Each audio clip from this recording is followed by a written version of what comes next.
From claims that the painting is a portrait of a man or a self-portrait, through questions about the reason for the famous mysterious smile, to hidden symbols and mirror images, the Mona Lisa is the subject of endless speculations. What is it about this painting that makes it so mysterious and intriguing?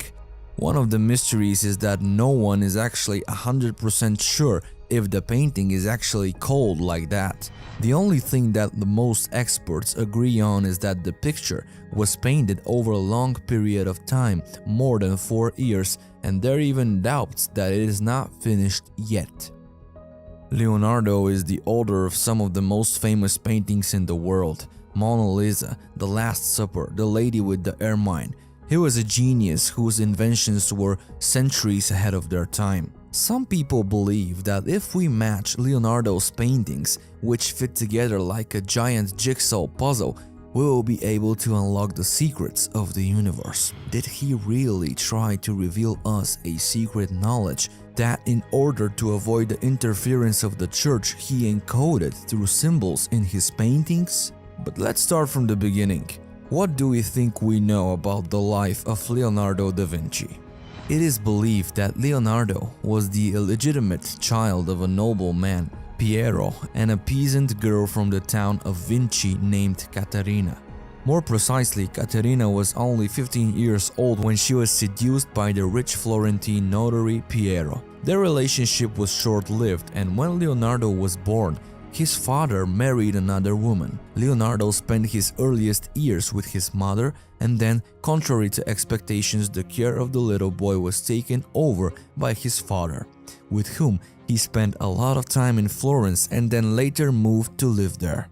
The interesting thing here is that we have very little information about Leonardo's mother. Who was she? Did he inherit any talents from her? There is an exciting theory that Leonardo's mother Caterina was initiated in the esoteric knowledge of the Cathars. For some people, the theory that Leonardo's mother was initiated into such knowledge may sound too bold, far-fetched, or just plain fiction. But if we look from the other side, we know that Leonardo da Vinci was also a member of a secret society.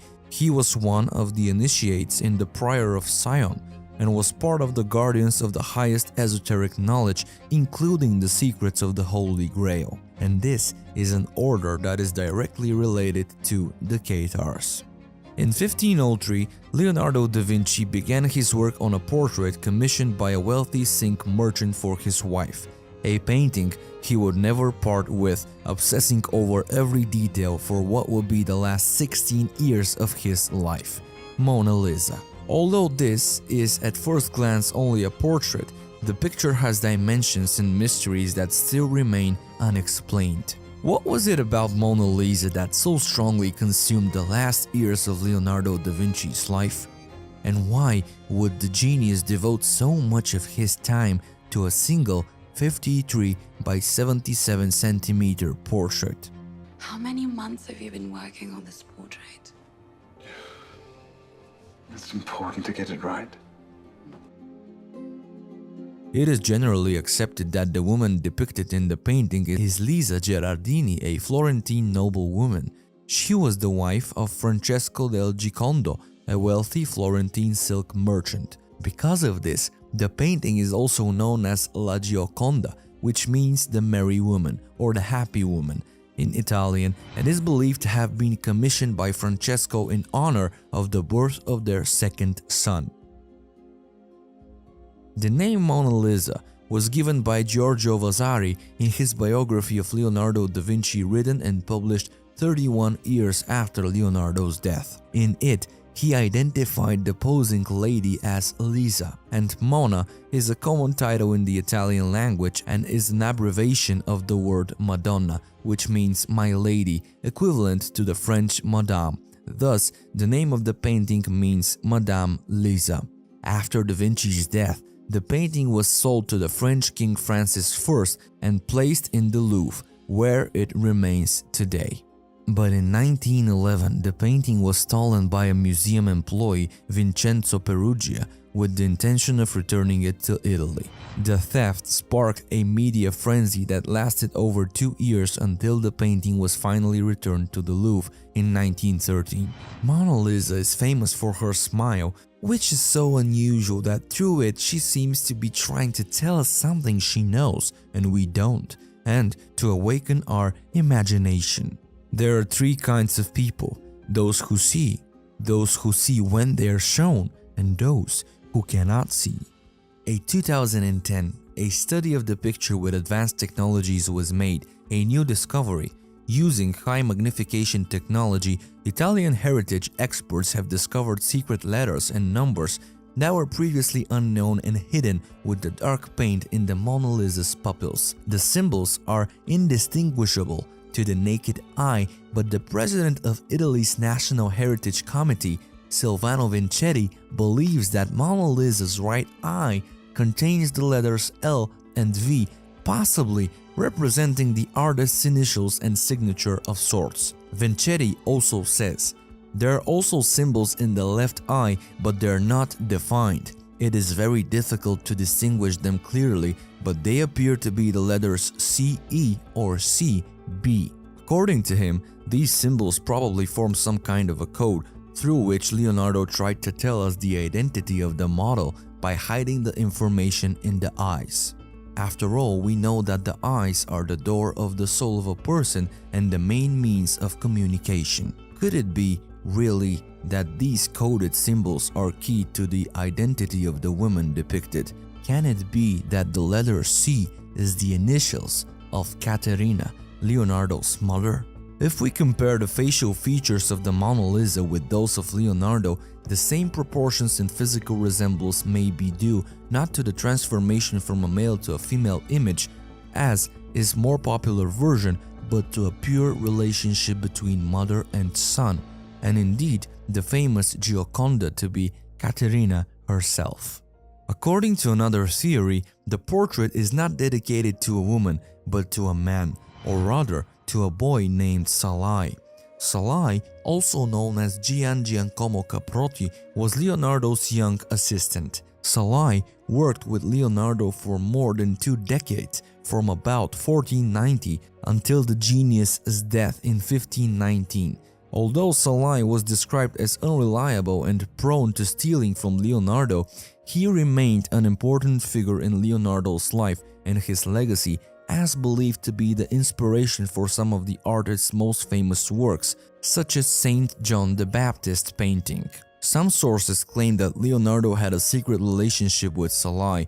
Of course, at that time, relationships of this type were completely forbidden by the church, and people involved in such a scandal were accused of sodomy.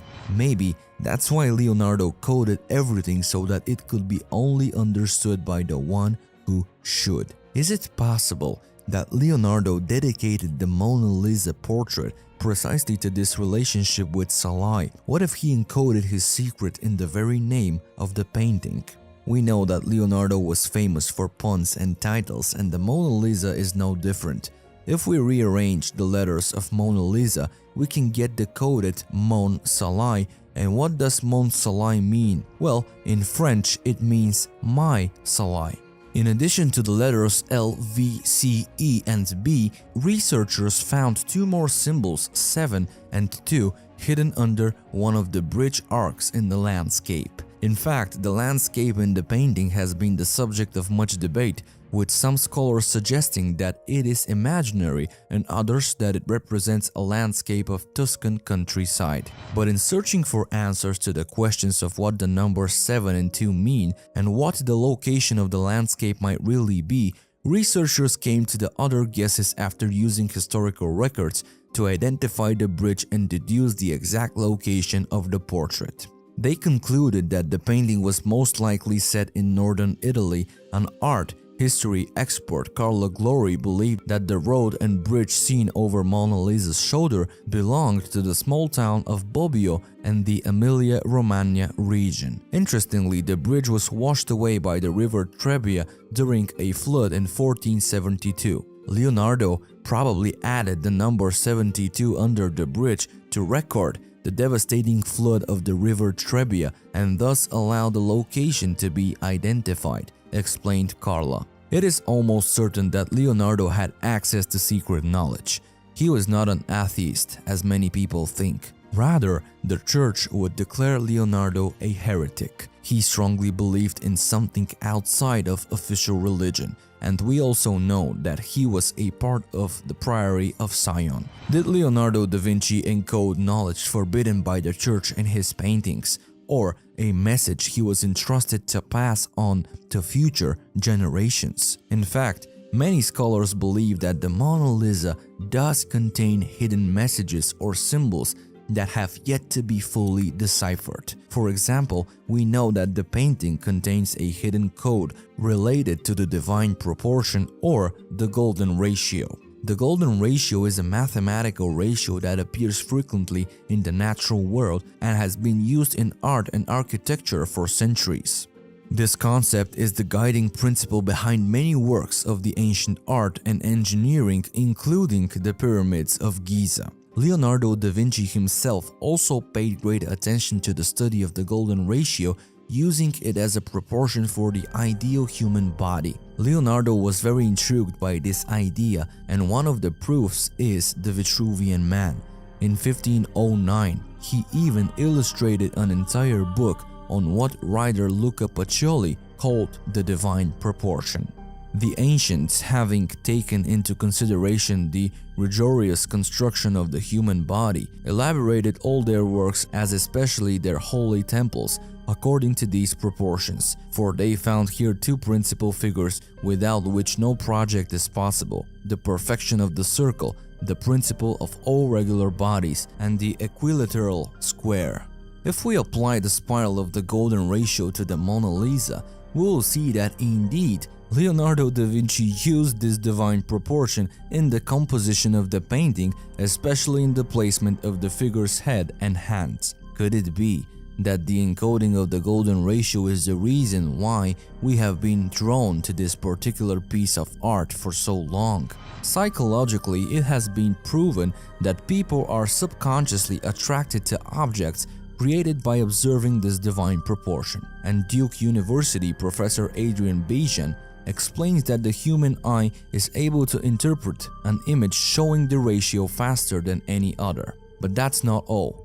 We know that throughout his life, Leonardo da Vinci used a technique called mirror writing. He believed that the mirror was a way of hiding information. It is one of the first ciphers he ever invented. Could it be that Leonardo applied his mirror technique to hide secret messages in the Mona Lisa?